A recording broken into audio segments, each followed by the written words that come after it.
নমস্কাৰ এনিটক চাই থকা প্ৰত্যেকগৰাকী দৰ্শককে মুহূৰ্তত ধন্যবাদ জ্ঞাপন কৰিছো জিলাই জিলাই মাংস বিচাৰি আজিৰ দিনটোত চলিব আৰক্ষীৰ অভিযান আৰক্ষীয়ে দীঘলীয়া তালিকা প্ৰস্তুত কৰিছে আৰু জিলাৰ হোটেলে হোটেলে এতিয়া প্ৰতিখন জিলাৰ আৰক্ষীয়ে বৃহৎ সংখ্যক দল বান্ধি মাংসৰ বিৰুদ্ধে অভিযান চলাব আজিৰ দিনটোত দেখা পোৱা যাব কালিৰ দিনটোত আমি দেখুৱাইছিলো ৰাজ্যৰ বিভিন্ন প্ৰান্তত নিষিদ্ধ মাংস বিচাৰি আৰক্ষীৰ অভিযান চলিছিল হোটেলে হোটেলে চলিছিল এই অভিযান আৰু আজিৰ দিনটোৰ বাবেও সাজু হৈ উঠিছে আৰক্ষীৰ প্ৰশাসনৰ বৃহৎ দল এই মুহূৰ্তত সবিশেষ খবৰ গ্ৰাফিক্স প্লেটৰ সহায়ত জনোৱাৰ চেষ্টা কৰিছো নিষিদ্ধ মাংসৰ বিৰুদ্ধে অব্যাহত আছে অভিযান নিষিদ্ধ মাংসৰ বিৰুদ্ধে এতিয়া ৰাজ্যত অভিযান চলিব আজিও ৰাজ্যৰ জিলাই জিলাই চলিব অভিযান কাৰ্য হৈ আছে এটো অকমান পিণ্ডিং মিষ্টেক এই মুহূৰ্তত সেই খবৰ জনোৱাৰ চেষ্টা কৰিছো দীঘলীয়া তালিকা সাজু কৰিছে অসম আৰক্ষীয়ে দীঘলীয়া তালিকা সাজু কৰি লৈছে অভিযানত 1627 কেজি নিষিদ্ধ মাংস জব্দ কৰা হৈছে বৰ্তমানলৈকে ৰাজ্যত এই মুহূৰ্তত সেই খবৰ জনাইছো এই পৰ্যন্ত মুঠ 179খন হোটেলত চলোৱা হৈছে অভিযান এই মুহূৰ্তত ৰাজ্যবাসীৰ বাবে অত্যন্ত গুৰুত্বপূৰ্ণ খবৰ জনাইছো 176 জন লোকক আটক কৰা হৈছে নিষিদ্ধ মাংস ব্যৱসায়ৰ লগত জড়িত থকাৰ বাবে এটা ৰাজ্যৰ প্ৰান্তে প্ৰান্তে হোটেলে হোটেলে আৰক্ষীৰ অভিযান চলিব প্ৰতিখন জিলাৰ আৰক্ষীলৈ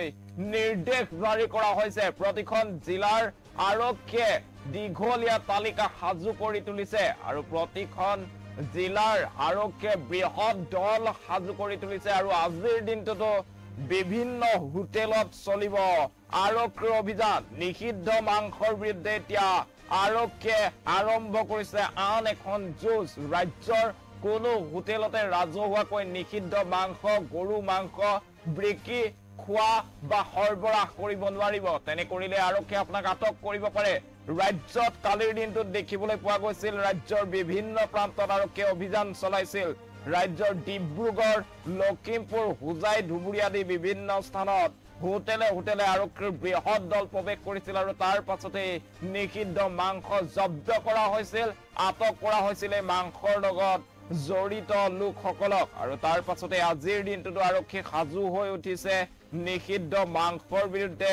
অভিযান চলাবলৈ আৰক্ষীয়ে দীঘলীয়া তালিকা প্ৰস্তুত কৰিছে কালিৰ দিনটোত 1627 কেজি নিষিদ্ধ মাংস জব্দ কৰিছে আৰক্ষীয়ে আৰু এই পৰ্যন্ত মুঠ 189খন হোটেলত চলোৱা হৈছে অভিযান এই অভিযানত 176 জন লোকক গ্ৰেপ্তাৰ কৰিছে আটক কৰিছে আৰক্ষীয়ে মুখ্যমন্ত্ৰীগৰাকীয়ে উল্লেখ কৰিছিল যে কোনো কাৰণতে নিষিদ্ধ মাংসৰ ব্যৱসায় খোৱা বা গৰুৰ কুৰবানী দিয়া সম্পূৰ্ণৰূপে ৰাজ্যত বন্ধ কৰি দিয়া হ'ব আৰু মুখ্যমন্ত্ৰীৰ সেই মন্তব্যৰ পিছতে এতিয়া আৰক্ষীৰ প্ৰশাসন সাজু হৈ উঠিছে ৰাজ্যৰ বিভিন্ন প্ৰান্তত নিষিদ্ধ মাংসৰ বিৰুদ্ধে অভিযান চলাবলৈ আজিৰ দিনটোতো এনেদৰে অভিযান চলোৱা পৰিলক্ষিত হৈছে সেই দৃশ্যাংশ আছে দৃশ্যাংশ এই মুহূৰ্তত ফুল স্ক্ৰীনত দেখুৱাবলৈ অনুৰোধ জনাইছো